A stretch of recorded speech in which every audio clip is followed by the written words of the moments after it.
Assalamu alaikum. My name is Muhammad Wajid Zulfkar and my registration ID is 16T37. So this is the part 2 of the discrete Fourier transform. In the last part, what we discussed about the basics of the Fourier transform, why Fourier transform is used. So let's recall. Fourier transform is used to represent the time domain signals into frequency domain. And then we looking towards the process in the last section, and in this section we are going to explore more about the discrete Fourier transform, and in this section we will looking towards the examples of discrete Fourier transform. So here we have the Fourier formula, discrete Fourier transform formula. X of k is equal to n is equal to from 0 to n minus 1, x of n e power minus j 2 pi n of k divided by n. So this is the formula for the discrete Fourier transform. So we have the example as the Euler identity they were discussed in the last time section. If you have any problem, then you can consult to the last lecture. So Euler identity for this is E of j of theta is equal to cos of theta plus j sine of theta.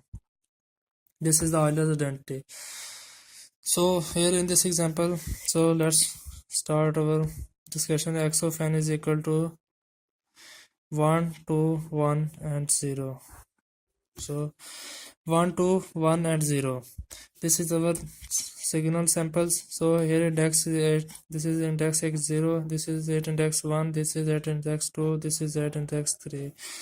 So what we do, x of 0 is equal to e to power 0 to 3 x of n e to power minus j 2 pi n of k. What is n? N is n, k of 0 divided by n is equal to 4. Total number of samples are 4. So in the last time what we discussed is that if for the x of 0, when we put the k value 0, then we don't need to calculate each and opening the summation signs and calculate again and again. So what we will do here, we will just add only the values of the respective indexes. So what in this will go 1 plus 2 plus 1 plus 0. This will become the 4 x of 0, because when we expand this summation sign, this is 0. So for the every summation sign, this will be the 0.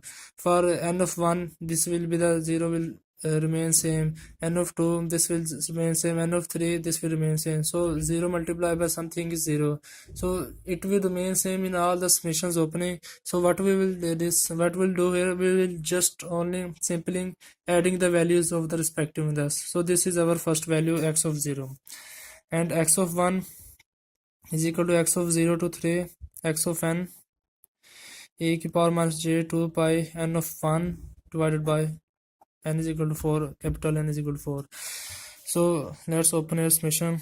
X of 0 e to power minus j 2 pi n here is equal to 0 into 1 divided by 4 plus x of 1 e to power minus j 2 pi 1 into 1 divided by 4 plus x of 2 e to power minus j 2 pi 2 into 1 divided by 4 plus x of 3 e to power minus j 2 pi 3 into 1 divided by 4. So what this will be, this values become, this value becomes here x of 0 is equal to 1, x of 0 e dot e to power 0 plus x of 1 e to power pi by 2 minus j pi by 2 e to power minus j pi by 2 plus x of 2 e to power minus j pi plus x of 3 e to power minus j 3 pi by 2. In the last section, we discussed about the Euler's equation, and when we putting these values in our Euler's equation, what we will get is x of 0.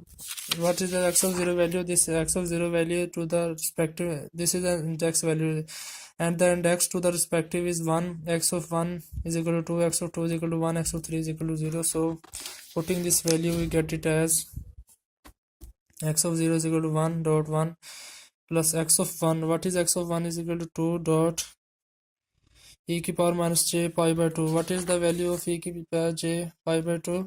Minus j plus x of 2 1 dot e की power minus j pi is minus 1. E power minus j pi, this will get minus 1. And plus what is x of 3? This will become 0. No need to calculate about the value of the e की power minus j 3 pi by 2. So 1 minus 2j minus 1. So 1 will cancel, and this will gives us the minus 2j value, minus 2j. So x of 1 is equal to minus 2j.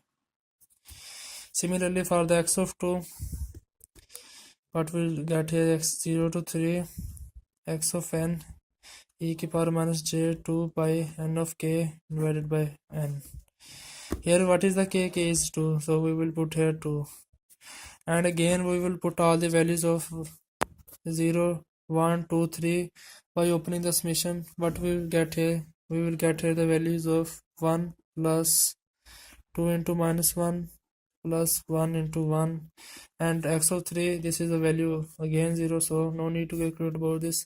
1 minus 2 plus 1, 1 plus 1 2, this will become 2 minus 2 is equal to 0. X of 2 what will become is 0, and for the x of 3, what we'll get here is 1 plus 2j plus 1 into minus 1 plus 0. So 1 plus 2j minus 1 is equal to 1 will cancel, and this will gives us the value of the 2j.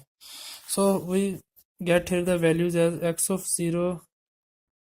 What is the x of 0? X of 0 is equal to x of 0 is equal to 4. X of 1 is equal to, what is x of 1? At x of 1 is equal to minus 2j. X of 2 is equal to 0, and x of 3 is equal to 2j. And then what we will discuss about here is that the next step is we will find the mod of the h.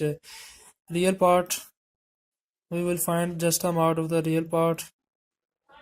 So what we get here, we don't need to include the j, so we will take the mod, and if this is the real part and this is the imaginary part, so 4 square plus 0 square, it will become the 4, and again 0 square plus minus 2 square, this will become the 2, and 0 will become the 0, 0 will become the 0, and next is plus 2 of j, 2 of 0 square plus 2 of square, this will become the 4, and this will become again the 2.